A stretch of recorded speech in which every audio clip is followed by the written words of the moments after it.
boobu ñu bari dañ ko doon xaar sa diggante ak Ousmane Sonko booloo ndaw ñooñu. xam nga da nga pour transition ñu wax loolu. parce que am na ñu jàppoon sax que am ngeen proximité. am ñu jàppoon lu bari seen diggante. ba ñu bari doon xaar loolu. loolu ñu doon xaar ak liñ ci doon dégg lan moo ci am. ak lan moo tere ànd boobu am bu fekkente ni jàpp nga ni waxu Abdoulaye Wade boobu ndaw ñu booloo mën nañu yëkkati ay montagne lan moo tere loolu am. waaw xam nga quelqu'un comme Ousmane Sonko di jàmbaar lool ci taxawaay ndaw yu bëri tey ak mag yu bëri jàppe ko yaakaar ci Sénégal mu def liggéey bu am solo dëppoo lool ak li Abdourahmane Diouf waxoon ne c'est une bonne nouvelle pour la démocratie sénégalaise. mu sacrifier lu bëri endurer lu bëri continuer aussi di endurer lu bëri pour taxawal Sénégal donc ñu bëri jàpp ne yaakaar bu mag la ci réew mi wuute ànd bi c'est-à-dire que ay yoon la rek ay yoon la moom dafa am yoonam am ligne bu mu àndal am ñu mu ci àndal di def politique depuis 2014 mu nekk ci di ci góorgóorlu ñun tamit bi ñu ñëwee dañu ne nañu xàll suñu yoon woo xamante ni ñu ko xalaatee ak ni ñu ko gisee ak ni ñu jàppee ne moom non ñaari yoon yooyu la ñu wax waaw voilà lu ko war a mën a indi loolu laa bëgg a xam parce que est-ce que dafa parce que li ma la wax ñu bari njortoon nañ benn proximité si seen diggante ndax loolu d'abord amoon na ndax parce que wax nga ma léegi ni ma Macky Sall mosuloo ko gis mosuloo ko dégg ndax loolu mën nga ma ko wax ci Ousmane Sonko ndax amuleen woon proximité boo xam ni wala benn affinité wala dara seen diggante waaw moom de yàlla suñu borom dogal na ne gise bi ak Ousmane pour revenir dans les détails waaw vraiment benn yoon la mos a am boo xamante ni suma benn xarit moo ngi ñuy seetaan bu tudd Amath Diouf moom enquête 221 nekk fële ci Houston moom moo defoon moom moo amoon benn site internet te ñu bëri a ngi koy gis ci internet bi bi mu gisee site internet bi mu amee ma koy defal ay reportage c'est en 2016 ou 2017 yaakaar naa 2017 la sax su ma juumul quelque chose comme ça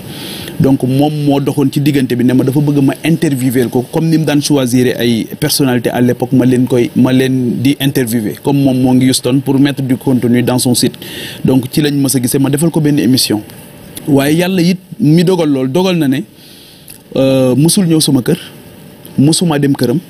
bi mbiru mars 2021 amee ci lay doog a xam ne Ousmane Sonko foofu la dëkk ci cité Keur Gorgui donc xaw ma woon sax fan la dëkk xaw ma woon fan la këram nekk. D'accord. moom tamit pour être juste ba ci ñi nga xamante ni ñoo nekk ci wetam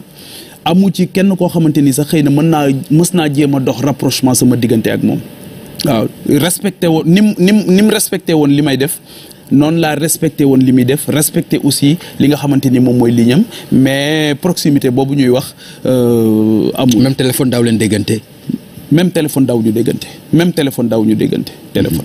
d'accord honnêtement c'est-à-dire musula consulter ci dara musoo ko consulter ci dara. musuma ko consulter ci dara ba ci taxawaay bi nga xamante ni amoon naa ko ci mars 2021 sax bi mu jeexee bokkuma sax ci ñi nga xamante ni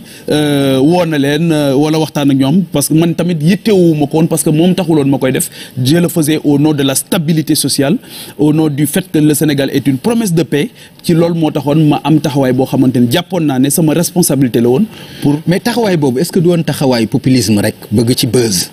par exemple nga baal ma Pape Djibril mooy gis nga ni voilà populisme nga xaacu ci nit ñi dégg la si et tout est-ce que bi nga koy wax jàpp nga ni lii mooy li nga xam ni mooy dëgg nga baal ma vraiment ndax du woon rek discours populisme mu ànd ak buzz ak populisme mooy lan. non man xam nga ni yaa ma gën a dégg tubaab xëy na man dama waane rek di wax tubaab mais xam naa ni yaa ma gën a dégg donc bu ma ko laaj. non sérieusement Pape. yàlla xam na ne mbir mu mës a xew dañuy wax rek gis nga su ma daan ñëw di toog di wax li may ñaan sunu borom mooy li may wax yàlla na bu ci bakkan dugg te yàlla na bu ma ko def pour quelque intérêt que ce soit lu dul intérêt général lii rek moo tax ma mas di wax su ma ci waxee ba génn ci pare naa ci li ma doon ñaan sunu borom mooy yemale ki may tagg ak ki may ŋàññe ci mbir mi honnêtement yàlla sa xam na ko bu ma ciy wax sunu borom laa ciy sédd wax li nga xamante ni jàpp naa ne moom mooy dëgg yenn saa yi mu am ñu mu neex yenn saa yi mu am ñu mu naqari dëgg yàlla rek ko moom ma daal ne man naa wax dëgg rek te yàlla tax lu ma ci góobee gar ko lu ma ci góobee rek gal ko mais amul benn intérêt boo xamante ni amoon naa ko ci wala dinaa ko te ñi ma yàgg xam du télévision Futurs Médias depuis ma nekk fi nga xamante ni moom mooy 2STV bi xamoon nañ ne à chaque fois su ma waree jël sama courage à 2 mains wax li nga xamante ni moom laa xalaat daw ma hésiter dama koy wax ak ni nga xamante ni noonu laa ko xalaatee ak li nga xam moom laa jàpp ne mooy dëgg. ok alors Pape donc loo ci góobe gar ko je pense que sa génn bi nga xam ne génn nga ko contre opposition bi. mu nekk génn boo xam ni yaakaar naa ni góobe nga si lu bari dégg nga ci ay saaka yu dul jeex ay yuuxu yu dul jeex par exemple ñoom violence bi ñu nekkee du yoon alors noonu du yoon bi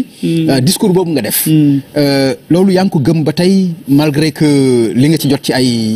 waaw tey laa ko gën a gëm tey laa ko gën a mën a waxaat c'est-à-dire que gis nga Pape Ngagne loo jënd jàmm rek jàmm ko gën loo jënd dëgg rek dëgg ko gën xam nga yonent bi sallallahu alayhi wa sallam dafa nekk Màkka 40 ans ñi may saaga noonu mais réew ma leen dama leen di jéggal au contraire ñi nga xamante ni dañu def yonent bi dafa nekk Màkka 40 ans ñëpp d'accord ci moom presque l'unanimité ñu tuddee ko al amin mu xëy benn bés ne maay rasulilah rek ñu ne ko al majnun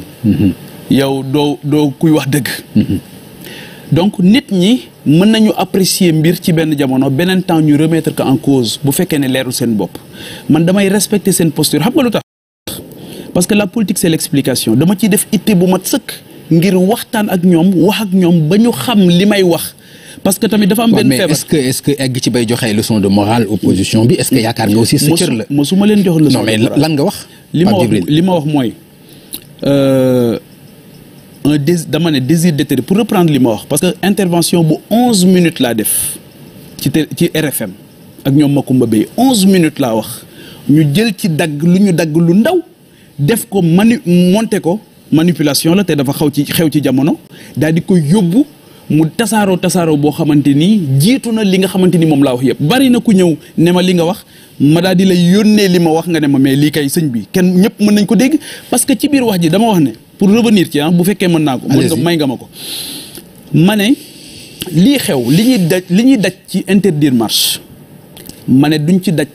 pour encadrer ko loolu laa njëkk a wax daal ne dañoo am jafe-jafe boo xamante ni am nañ ko daal ne la direction des élections bi nga xam moom moo yor élection ma ne su ma sañoon de du xaar ba ñu egg ci élection nit ñi di ko doog a dégg di ko doog a gis buñ nee rek ñoo ngi dem ci élection nañu gunge képp koo xamante ni bëgg ngaa bokk